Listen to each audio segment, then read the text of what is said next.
Boa noite, senhor presidente, senhoras vereadoras, nobres pares, público presente. Esse ano eu fiz uma proposta diferente, então pode colocar?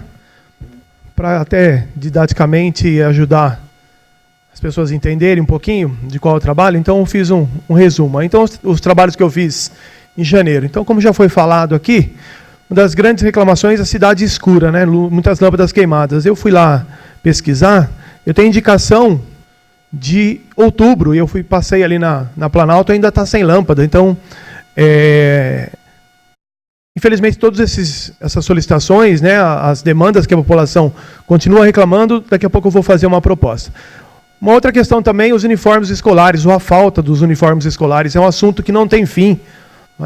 A família fica quase que refém dessa situação, e eu vejo o empenho das diretoras, fui testemunha, a tentativa de usa um shorts diferente, usa uma camiseta, né, de alguém que saiu no outro ano. Isso não é possível a gente ainda não resolver esse problema.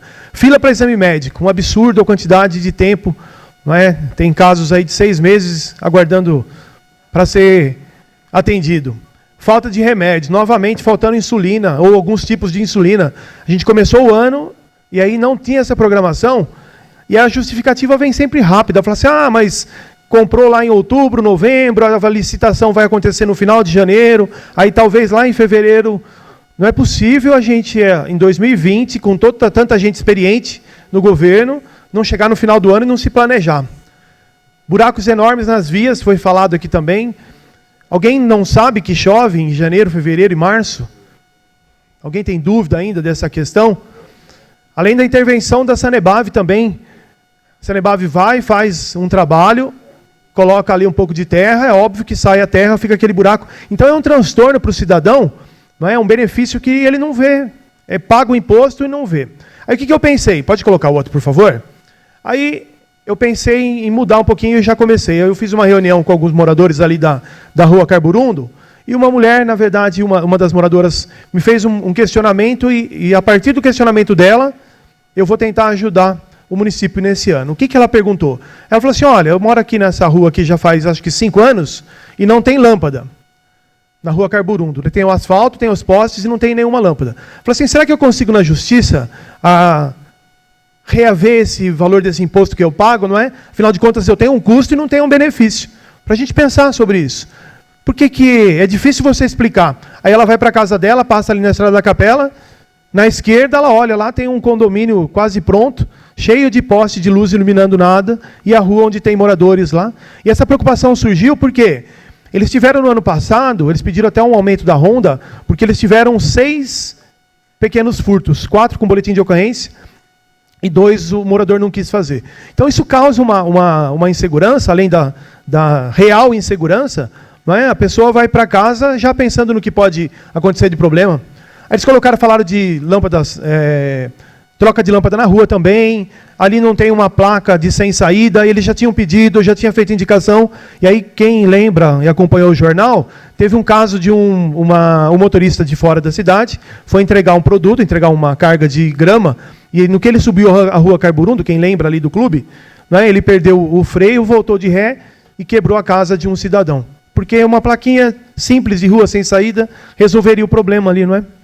Então, o que eu vejo? Eu vejo um total descaso.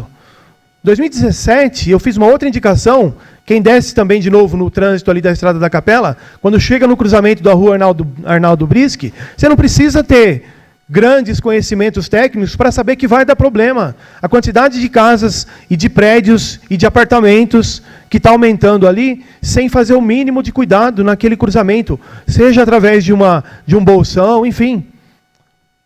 Qual que é a minha ideia? Pode colocar o outro. Então, o que eu fui pesquisar? Fui pesquisar um pouquinho para a gente analisar o custo-benefício. Então, o que é esse tipo de projeto? Eu vou fazer as minhas fiscalizações desse ano com base no custo-benefício. Então, para quem não conhece, ele é uma ferramenta de tomada de decisão para obter sistematicamente informações úteis sobre os efeitos desejáveis e não desejáveis. Vou explicar aqui. Não é? Como o próprio nome sugere, essa análise envolve adicionar os benefícios de uma ação e então compará-lo com os custos associados. Um resumo muito simples. Se você tem o benefício dividido pelo custo, se esse valor, aquilo que você recebeu, for maior do que você gastou, for maior que um projeto bom. segue em frente. Se você tem um benefício que ele empata com o seu custo, é razoável, você não está perdendo nada, mas segue em frente também. Agora a gente vê aqui todas as sessões, todos os vereadores informando a municipalidade, informando o executivo dos problemas, e o que acontece? De concreto, de ação concreta. Porque muitas vezes o benefício é muito menor do que o custo. Gasta-se muito, gasta-se errado. Então, o que a gente tem que fazer? É lógico que essa ferramenta ela é difícil, é muito difícil para a questão de serviço, porque não dá para você mensurar, por exemplo, um dano ambiental. Igual muito bem falou o vereador anterior aqui, o Valdir Barreto. Como é que você vai pôr na ponta do lápis o problema de um custo ambiental? Quando eu mudei... O Valdir Barreto, vereador Valdir Barreto, perdão pelo lápis. 48 anos, né? A gente acha que a idade não nos atrapalha. Foco. Quando eu mudei para Vinhedo, em 72, meu pai morava aqui, viajava todo final de semana, eu fui morar na Rua Santa Cruz. Na Rua Santa Cruz, uma das imagens que eu tenho da infância é de uma enchente. Meu pai tinha uma televisão muito grande, e aí teve enchente, boiou, teve enchente. A imagem que eu tenho é no sábado, a gente lavando a TV, e depois funcionou. Funcionou até um tempinho atrás, aí um primo derrubou ela de uma charrete, aí perdeu por outro motivo. Mas por que eu estou falando isso? De 72 para cá, é óbvio que algumas coisas foram feitas. Não é? A canalização do rio foi uma coisa importante. Há 30 anos atrás, talvez.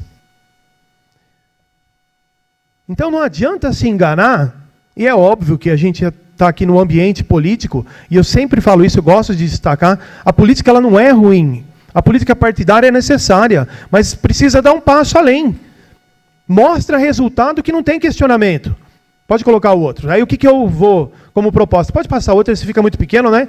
Na internet vai estar lá, eu destaquei, peguei do boletim municipal, o boletim de 19 de dezembro de 2019, ano 9, edição 488. Quem tiver curiosidade lá, só pesquisar. Então, nesse gráfico de barras ali, eu separei os orçamentos, a previsão orçamentária, e aqui só fazendo um adendo, eu vou chamar aqui a despesa de custo, tá? Né, os especialistas, eu não estou entrando no detalhe ali do custo fixo, etc, mas para a gente ter uma visão concreta da cidade. Então ali eu coloquei todas as secretarias em ordem de custo. A gente tem uma... Pode colocar o outro, acho que fica um pouquinho mais fácil para identificar. Colocando os 5 maiores do total de secretarias, eu incluí a Sanebave, porque eu acredito que é justo, né, separa a questão política, mas a Sanebave faz parte da administração. E ela é tão influente que, se a gente olhar aqui, ó, a gente tem uma previsão para 2020 de um gasto de R$ 158.363.750.000 para a área de educação. R$ 124.566.000 para a saúde. R$ 55 milhões aproximadamente para a Sanebave, 46 milhões para o CERM e 27 milhões para o transporte. Então, se a gente fizer uma análise simples, essa análise simples é um ponto positivo. Tem sentido a gente gastar com essa estrutura, não é? Segurança, saúde, educação, a gente espera isso. Mas como que a gente está gastando esse dinheiro?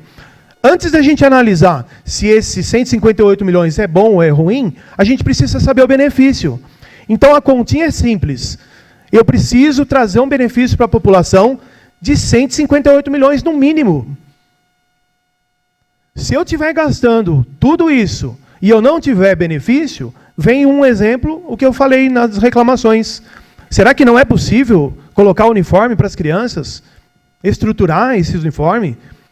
Precisa chegar em janeiro, e é óbvio que a gente entende que os casos pontuais de um acidente, de uma falha de manutenção, de um equipamento quebrado, um telhado que caiu uma pedra, etc, etc, é óbvio que a gente tem que levar em conta. Mas a gente não pode aceitar começar o ano e a gente não ter, no mínimo, uma estrutura para as crianças entrarem na escola.